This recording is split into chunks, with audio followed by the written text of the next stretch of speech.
Alright, just letting you know, halfway through this video, you're gonna watch us get held up on the lower ball joints, and we don't get video of how it gets removed, unfortunately, because we weren't allowed to at the time. Without further ado, though, Redline Revolution is back. It's been 2 months since we've posted anything, man. It's been a long 2 months. There's been a lot going on, but we're finally back. As you can see, we're back to our projects. Hopefully next week I'll have up some stuff about the E46. I've already went ahead and filmed it. There's a lot that's gone on there. In this video, we're going to be replacing the front end suspension on the Miata. We ended up jacking up the entire thing for no reason because we didn't open up the box before we started to see that it was only front end suspension. We thought that we were going to do front and rear, but we didn't. Funny enough here, this car is so light, you'll see we get it up to a certain point and it just levels itself like you saw there. So we just go ahead and pop in both jack stands, just because we're there. You're about to see here, OEM plus parts, that's what he calls them, OEM plus, upper, lower control arms, outer, tie rod ends, sway bar links, you know, the normal stuff. But man, this car drove great after this. This car was fun to drive after this. Now for a quick word from Justin about Miata. Alright, man, on a scale of 1 to 10, how do you feel about the Miata? Like, is it fun? It is the most fun. I had an 86 Supra fully fucking modded out. This stock Miata is the most fun car I've ever had in my life. It's slow, terribly slow. I feel like a little snail boy. I get called various slurs, but I love this thing. Well, there you have it. It's terribly slow to drive, and you're gonna probably get called various slurs, but a stock Miata is incredibly fun to drive. I can tell you firsthand, after we did the suspension, he let me go out and drive the car. I'm not gonna go into details on driving the car, but let's just say it is fun and handles way better than most things I've driven. Now, as you can see here, we're finally starting the tear down, basic stuff, caliper, rotor, all that's gonna come off. To my little brother, whenever he watches this, there you are right there helping us, even though you claimed that you didn't help us. You're gonna see yourself help us out a lot throughout this video, man. You're grabbing his tools, you're pointing out stuff, you're keeping stuff out of our way. You were a lot of help, trust me. You were keeping stress down, and that goes a long way, my man, especially whenever you're into a project like this. Now, as you can see, we're doing all of our basic teardown. We're just taking out bolts. We're going to disconnect struts, sway bar links, all that good stuff. I'm probably going to stay quiet for a little bit and just let the video roll.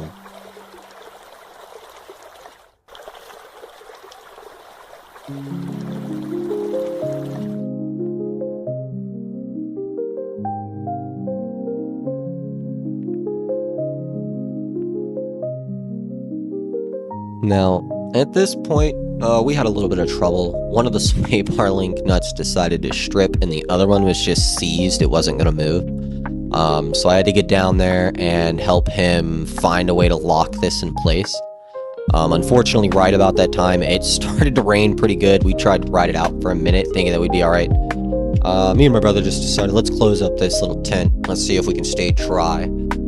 Not the smartest decision on our part. Let's just say mesh screening doesn't block out water, and for some reason that didn't occur to us. I don't know why. Maybe because we were just in the project, not thinking about it. As you can see here, you can see straight up Justin's nose, and then straight up mine for a minute. Now, in order to get out this bolt for the shock tower, we ended up having to put a 1/4-inch drive extension in one side, a 6-inch long one, and hammer it out, and then put another one back on the other side and move it out a little bit. We were able to get both out with the bolt. All that's really going on here is you're just kind of watching us take out bolts here and there, trying to disassemble the lower half of the suspension, which doesn't really go our way most of the time. We're doing a bunch of micro turns back there to even get anything done, as you see. If you've ever done this kind of work, you know how it is. Sometimes you get into a tight space and you can only get like a 1/16 of a turn, and man, that's 20 minutes of pure anger and agony, and it just sucks.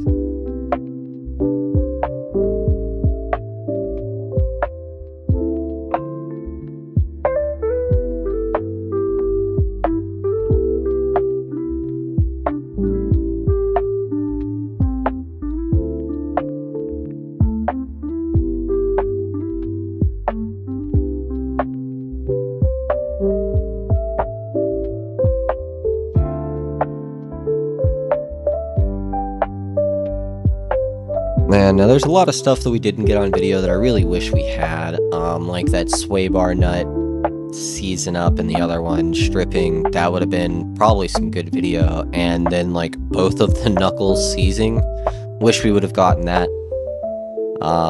Getting the knuckles separated was a whole ordeal.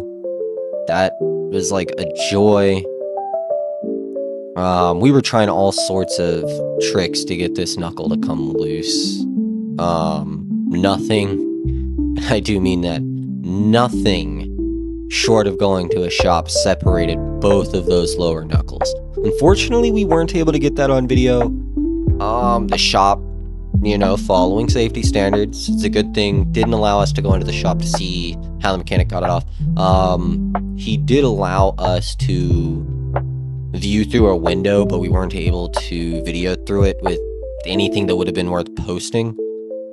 But what ended up happening was he hit it with map gas and knocked it with 2 air chisels at once on each knuckle.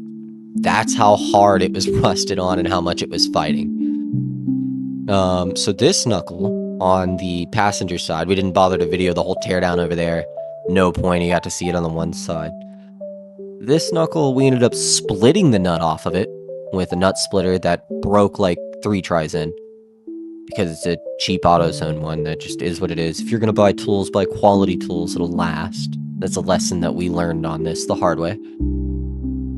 As you can see, we keep on heating it and heating it and heating it. Nothing ever works. We beat the crap out of it. I beat it. Justin beats it. We don't get anywhere with this thing. Again, I wish there was a lot of things that we could have gotten on video, though, like the shop and stuff. Hopefully, in the future, we can get friendly with some local shops, be able to get some video with them. That'd be great.